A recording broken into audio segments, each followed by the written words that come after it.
My name's Kaylin Harrison. I grew up in Bethesda, Maryland, a suburb with a lot of libraries all around it. As a child, my mom, my younger sisters, and I would go to the library multiple times per week. We began in the children's section, reading books like Alexander and the Terrible, Horrible, No Good, Very Bad Day, and If You Give a Mouse a Cookie.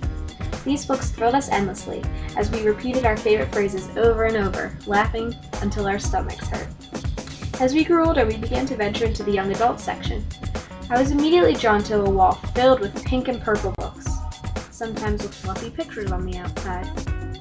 These are what I like to call the girly books. One of the first series I read had a book in it called Angus Thongs and Full Frontal Snogging. Some of the other titles from this series were Knocked Out by My Nunga Nungas and On the Bright Side I'm Now the Girlfriend of a Sex God. Yeah, I'm serious. The main character in this book is an awkward girl named Georgia Nicholson. She was someone I could easily relate to, as I was, and still am, one of the most socially awkward people I know.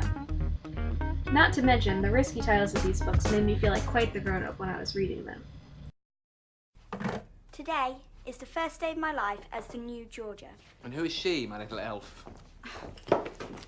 She's not an elf, not a munchkin.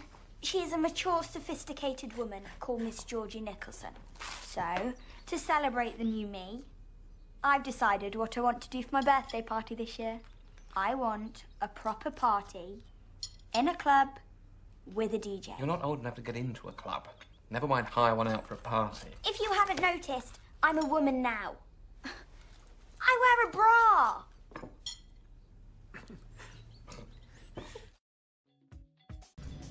Later on, I began to read a series of books about a young girl named Alice. These were written by my favorite author at the time, Phyllis Reynolds Naylor, who actually lived in Silver Spring, Maryland.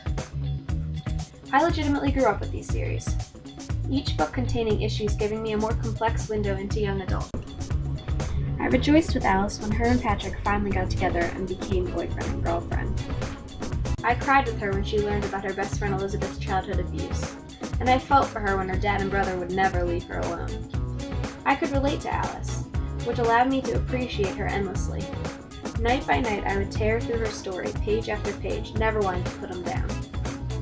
As I began to read more complicated texts in school, like William Shakespeare's A Midsummer Night's Dream, Chinua Achebe's Things Fall Apart, and Tess of the D'Urbervilles, I began to realize that I could appreciate texts with characters unlike myself.